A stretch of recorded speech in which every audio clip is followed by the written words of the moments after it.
শিল্পী সমিতি নির্বাচনের দিন এফডিসিতে উপস্থিত ছিলেন রোজিনা মৌসুমী ও অপু বিশ্বাস।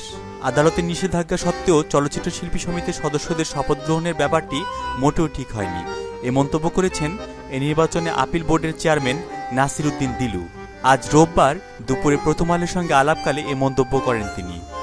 শিল্পী সমিতির এবারে নির্বাচনে আপিল বোর্ডের চেয়ারম্যান হিসেবে দায়িত্ব পালন করেছেন নাসির উদ্দিন দিলু। নির্বাচনে আপিল বোর্ডের সদস্য ছিলেন খোরশেদ আলম খসরু ও শামসুল আলম। শপথ গ্রহণ অনুষ্ঠানে দুই সদস্য উপস্থিত থাকলেও চেয়ারম্যান নাসির উদ্দিন দিলু ছিলেন না। দৃষ্টি আকর্ষণ করা হলে নাসির উদ্দিন দিলু বলেন, এই নির্বাচনে ভোট গণনা নিয়ে প্রশ্ন উঠেছে। এর রেশ না কাটতেই বিজ্ঞ আদালত থেকে ক্ষমতা হস্তান্তরে নিষেধাজ্ঞা এসেছে। এ অবস্থায় আমি প্রধান নির্বাচন কমিশনের দায়িত্ব পালনকারী মন্তাজুর রহমান আকবরকে শপথ গ্রহণ অনুষ্ঠান করতে নিষেধ করি। এরপর আকবর আর ২-৪ জনের সঙ্গে কথা বলে বৃহস্পতিবার রাতেই আমাকে জানান শপথ গ্রহণ অনুষ্ঠান আপাতত হবে না। পরদিন বিকেল 4:30টার দিকে হঠাৎ শুনলাম শপথ গ্রহণ অনুষ্ঠান হচ্ছে।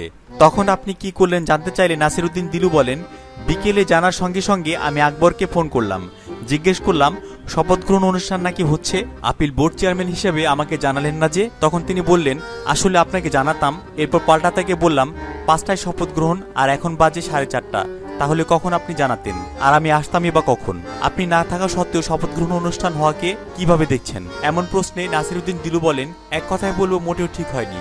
ভোট গণনা নিয়ে কথাবার্তার মধ্যে আবার তাড়াহুড়া করে শপথ গ্রহণ অনুষ্ঠান এই নির্বাচনকে আরো প্রশ্নবিদ্ধ করবে। সবাই ভাববে আমরা পক্ষপাতিত্ব করছি। এত তাড়াহুড়া করার দরকারই বা কি ছিল? সব জটিলতা কাটিয়েই শপথ গ্রহণ করা উচিত ছিল। নাসির উদ্দিন দিলুর বক্তব্যের বিষয়ে প্রধান নির্বাচন কমিশনার মন্তাজুর রহমান আকবরকে জিজ্ঞাসা করা হলে তিনি বলেন, এ বিষয়ে আপাতত খুব বেশি কিছু বলতে চায় না। তবে দিলু সাহেব সত্য বলছেন না, তিনি এখন মত পাল্টেছেন, তাই এমন কথা বলছেন। শিগগিরই এ মামলা নিষ্পত্তি হয়ে যাবে, এরপর সবই হবে সমাধান। 5ই মে অনুষ্ঠিত শিল্পী সমিতির এবারে নির্বাচনে সভাপতি প্রার্থী হিসেবে জয় পেয়েছেন মিশা সওদাগর আর সাধারণ সম্পাদক পদে জায়েদ খান। এবারের কমিটিতে নির্বাচিত সদস্যদের মধ্যে রয়েছেন রোজিনা, পপি, ফেরদৌস, পূর্ণিমা, ইমন ও সুব্রত।